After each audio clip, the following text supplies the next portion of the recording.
Eu nunca fui o aluno mais inteligente da sala, nunca fui o aluno mais estudioso, nunca fui o aluno mais comportado e, na verdade, eu era tudo ao contrário disso tudo que eu estou falando. Eu era o aluno mais terrível da sala, a ponto da professora de matemática, professora Marise, espero que se ela estiver assistindo, ela aceite minhas humildes desculpas, que na época eu era uma criança complicada, né? A ponto dela ter pedido as contas de uma escola pública. Ela não queria mais dar aula por conta de mim. Eu era muito terrível. Fazia muita atrapalhada que não convém eu falar aqui para não dar ideia para alguma criança que esteja assistindo e seja terrível também. Mas o que eu venho falar hoje para vocês não é porque eu era esse tipo de criança no passado, né? A criança que matava a aula, adolescente, né? Adolescente que matava a aula, o que não fazia as tarefas, o que sempre passava pelo conselho de classe, sempre ficava no final do ano, tem aquela turma que já passou de ano e tem aquela que vai ter que fazer uma prova, não sei das quantas lá, para poder passar de ano, para ver se passa, né? Ou esperar pelo conselho para ver se eles aprovam a minha passagem de ano. E eu não era um bom aluno, porém eu passava de ano. E eu percebi, depois de anos e conversando com pessoas, que provavelmente eu passei de ano porque as professoras falavam assim: passa ele, melhor do que segurar. Não, eu não quero continuar com ele na sala, não. Provavelmente foi isso que aconteceu, passa pra frente. E eu me esforçava muito nas aulas, para além de não fazer nada, eu me esforçava muito para convencer os meus amigos a fazer os trabalhos por mim. Né? Os meus colegas da sala, eu sempre dava um jeito deles fazer a minha parte. E aí que eu quero chegar. É nessa parte que eu quero chegar. Que eu poderia não ser o mais inteligente, né? Como não era. Mas eu era o mais esforçado para convencer pessoas a fazerem o meu trabalho. Né? Eu queria mínimo de esforço, eu queria só regalias, só descanso, e eu queria trabalhar minha cabeça, falar como eu posso convencer essa pessoa a fazer o meu trabalho. Era isso que eu fazia, era isso que minha cabeça pensava. E trazendo para o mundo de hoje, após ter lido livros, né? Qual que é a conclusão que eu chego? Qual que é a ideia que eu entendo? Né? Como fazer amigos e influenciar pessoas, a arte, né, a arte da persuasão, armas da persuasão, acho que é. Enfim, tudo isso eles ensinam, esses livros ensinam para você como convencer as pessoas de fazer algo, né? Sem que elas sintam que elas estão fazendo porque você quer. Elas sentem que elas estão fazendo porque elas querem, porque é benéfico para elas, porque as pessoas não costumam fazer coisas que não têm benefício nenhum para elas em troca. Na época, eu fazia alguma coisinha ou outra e ganhava um dinheirinho, fazia uns bicos ali com meu primo, ele me dava um dinheirinho, e falava, cara, você faz trabalho para mim, eu te dou dezão. Cara, você faz trabalho para mim, eu te dou cincão. Então, eu fazia isso. Ou, você faz o trabalho e eu faço a capa, eu faço o desenho da capa. E a capa, eu gostava muito de fazer, porque eu usava a criatividade, coisas que eram muito técnicas, coisas que não usavam a mente, coisas que eram muito maçante para mim, eu não gostava de fazer. Eu gostava de fazer a arte, de fazer um desenho, sempre as nossas capas do nosso grupo eram as mais bonitas. Por quê? Porque eu usava a minha criatividade. Para isso, eu tinha talento. Só que na época a gente não entendia dessa forma, né? Simplesmente era uma criança preguiçosa que não queria fazer as coisas. E aí foi entrando na minha fase de adolescência, eu praticava muito esporte, sempre gostei de andar muito de skate, eu andava a cidade inteira. E hoje eu percebo que a arte da persuasão, a arte da comunicação, ela foi crescendo comigo. Não sei como, mas como eu falei, eu gostava muito de andar de skate. Eu matava aula para andar de skate. Nossa, eu não gostava de estudar, não gostava. Aquelas coisas de ter que estudar raiz quadrada, essas coisas eu nem sei fazer, não sei nem fazer hoje em dia. Né? Apesar de gostar de dinheiro, de cuidar muito bem das minhas finanças, essas coisas mais técnicas, eu não domino nada. E aí, eu era sempre o cara do bairro, ou sempre o mais novo, porém o mais desenrolado, o cara que juntava pessoas. Como assim juntava pessoas?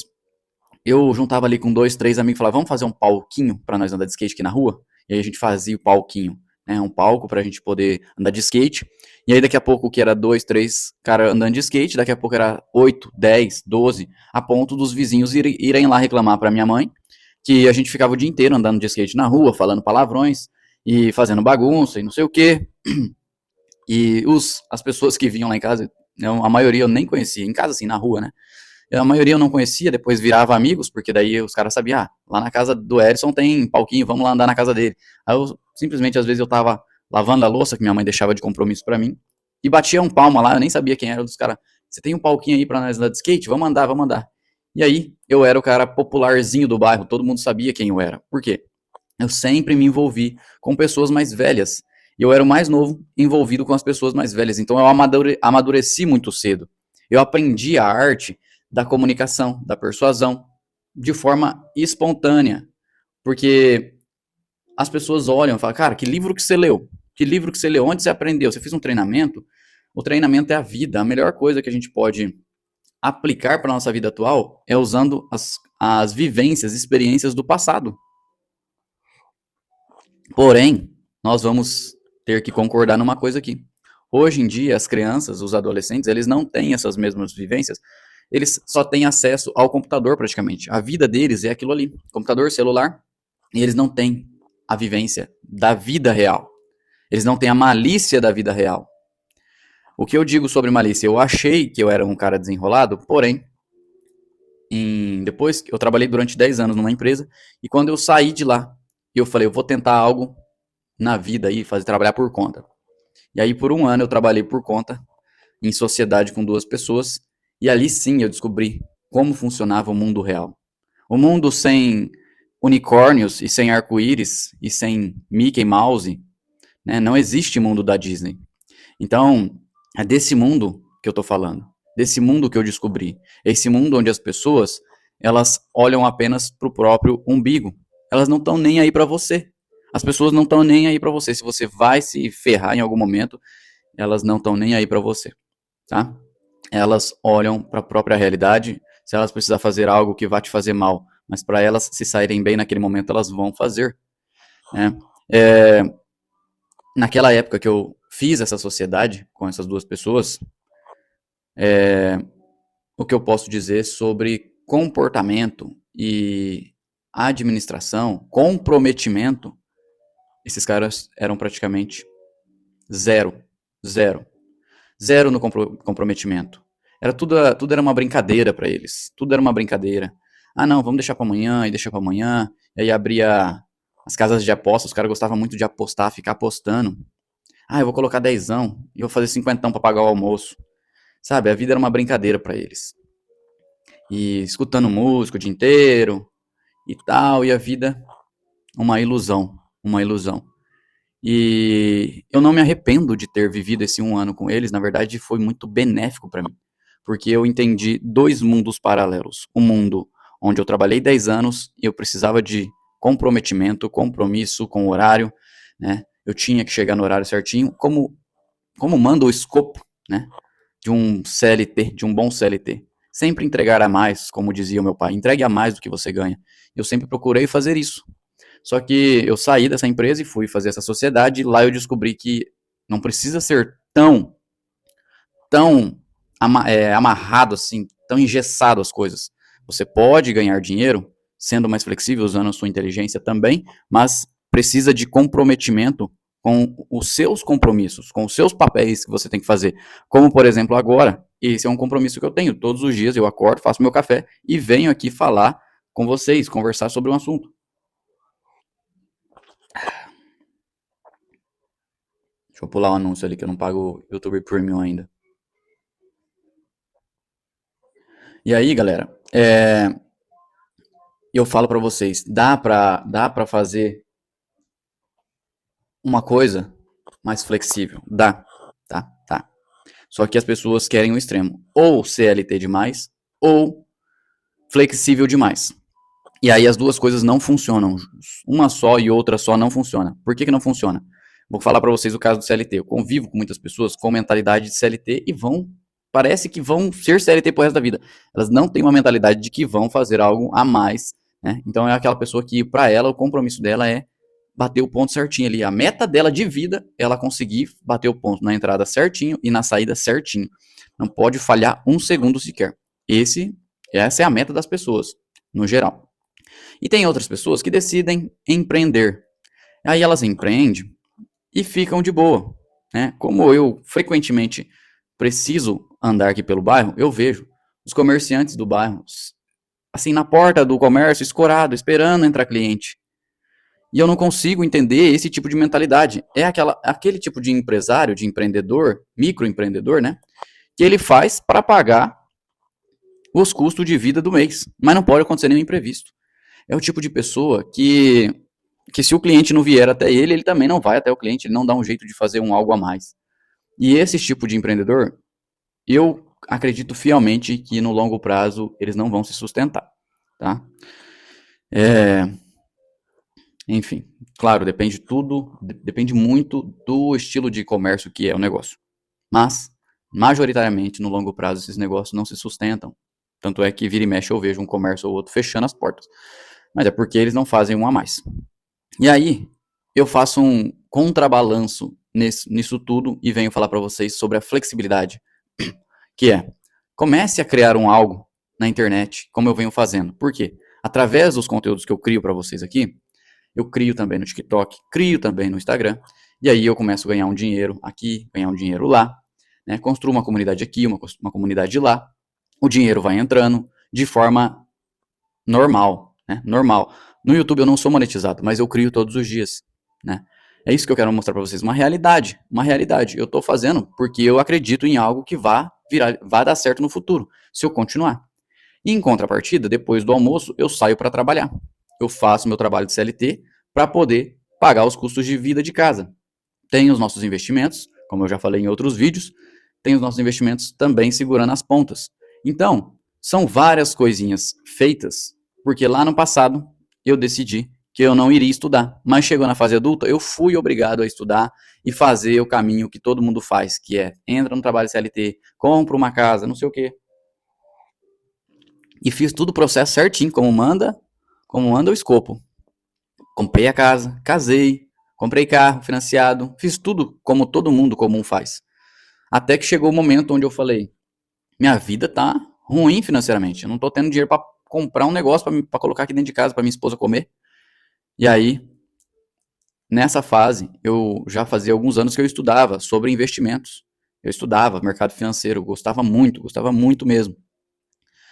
E eu peguei e sentei com a minha esposa e falei: vamos fazer o seguinte, agora chegou o momento da gente sair do padrão. Fugir do padrão. Fugir da famosa corrida dos ratos, né? Que é a corrida dos ratos. A corrida dos ratos é, eu tava dentro dela. Estuda, tudo. Faz o ensino médio ali. Eu abandonei o ensino médio, para vocês terem noção. Então eu fui terminar o ensino médio depois de adulto. Terminei o ensino médio, comecei uma faculdade, não sei o que, como todo mundo faz. Eu era essa pessoa. Porém, esse momento de eu ter sido mandado embora dessa empresa, e aí eu entrei nessa sociedade, tudo mudou. A minha mente mudou. A minha mente mudou. Eu vi as possibilidades que a vida real existe, que exige e existe. A possibilidade de você fazer dinheiro além, porque se você recebe um X de valor como CLT, você provavelmente sozinho você faria 10 vezes mais. Não é do dia para noite, mas você tem que se esforçar, tá? Como eu dou de exemplo, hoje o nosso custo de vida aqui, né, ele tem o valor que eu recebo como CLT, o nosso custo de vida é 3 vezes mais. 3 vezes mais. Não é que é o custo de vida, né? Eu falei errado. Mas o dinheiro que entra é 3 vezes mais o valor que eu ganho de CLT. Então, mas isso é o quê? Sendo desenrolado, não ficando engessado, fazendo as coisas como manda o escopo. É você sair um pouco fora da curva, fazer coisas além. Né? Recentemente, um cara falou: cara, quanto você cobra por uma mentoria para me ajudar a fazer a minha primeira venda no digital? Galera, a primeira venda parece muito difícil, mas ela é muito fácil. Muito fácil. Eu descobri que é muito fácil, mas eu fiquei tão engessado achando que era difícil, que quando eu decidi fazer de forma espontânea, vendeu 10 mil reais. Vendi 10 mil reais. E foi quando eu conquistei a minha pulseira da QIFI. Mas ela não é difícil não, tá? Não é difícil. O que as pessoas estão um pouco iludidas é que o digital é o que vai salvar a sua vida. E não, galera. O mundo real, ele tem muitas oportunidades. Muitas oportunidades. Os caras que são ricos de verdade, eles nem estão no digital. Nem estão no digital. Eles construíram um patrimônio do lado de fora do digital e agora estão usando o digital para impulsionar a estrutura que fizeram no off, tá? No off. Eu ganho muito dinheiro vendendo relógios no off. E no online, né, no digital, eu também venho construindo a minha base e venho ganhando uma grana. E é escalável, né? É escalável. Porém, confesso para vocês que nem se compara. O dinheiro que eu ganho no mundo real aqui, no mundo físico, nem se compara ao digital ainda. Acredito fielmente que no longo prazo, após eu conseguir criar toda uma atmosfera que envolva treinamentos, e-books, etc., né? Aí sim, talvez no longo prazo eu consiga ganhar mais dinheiro no online do que no físico. Mas ainda assim, todo o dinheiro que entra no digital, eu invisto no físico. Por quê?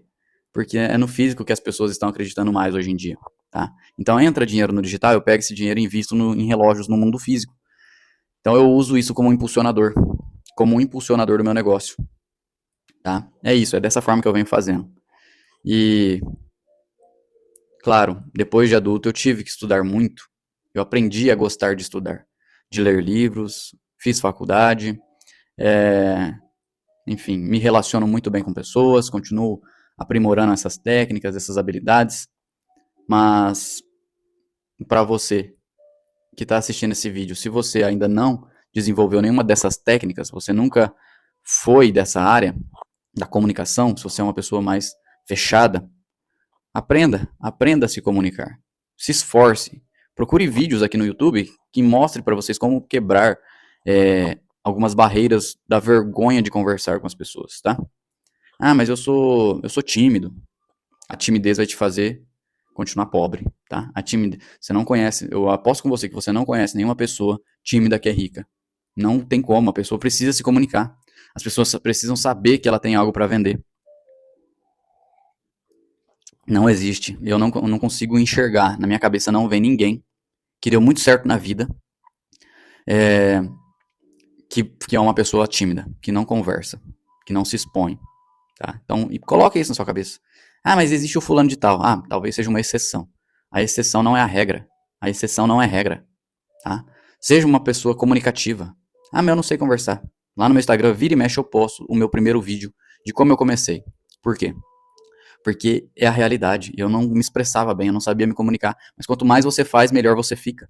Quanto mais você faz, melhor você fica. Melhor você sabe administrar os seus pensamentos para construir uma linha de raciocínio que seja embasada no começo, meio e fim. Tá? É isso, galera. É isso. Finalizar aqui então. Como sempre eu costumo falar. Quer começar a empreender de forma barata? Vou deixar um link aqui abaixo da minha lista de fornecedor secreto. Você pode começar investindo nos relógios.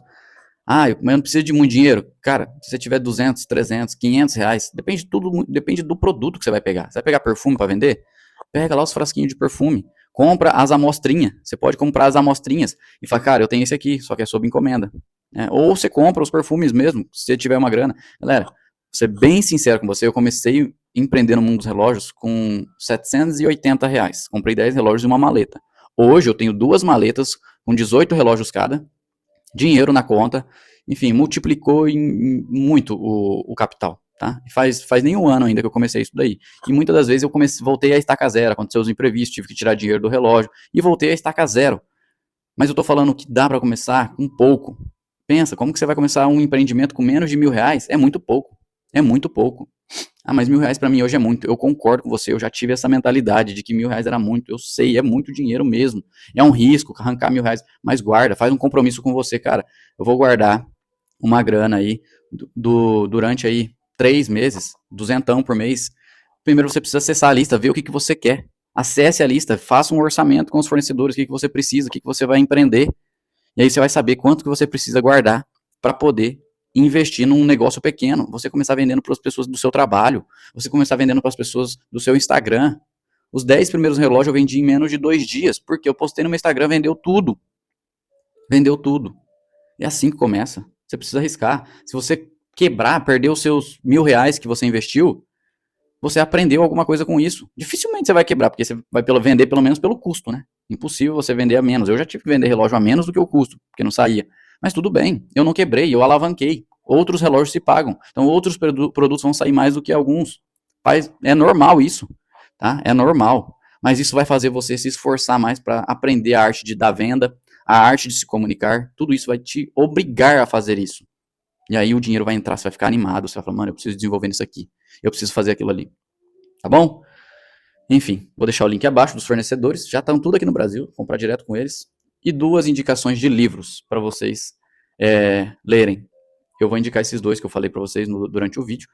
A Arte da Persuasão, acho que né? E Como Fazer Amigos Influenciar Pessoas. Como Fazer Amigos Influenciar Pessoas foi o primeiro livro que eu li na vida e eu tô até com vontade de ler ele novamente. Eu só não leio porque eu não tenho ele aqui. Eu peguei emprestado. Então foi o primeiro livro que eu li, eu peguei emprestado, li e aí desenrolou de ler um monte de livro. Tá? É isso, tamo junto demais. Coloque nos comentários se mexeu alguma coisa com o seu pensamento aí. Tamo junto, falou, valeu.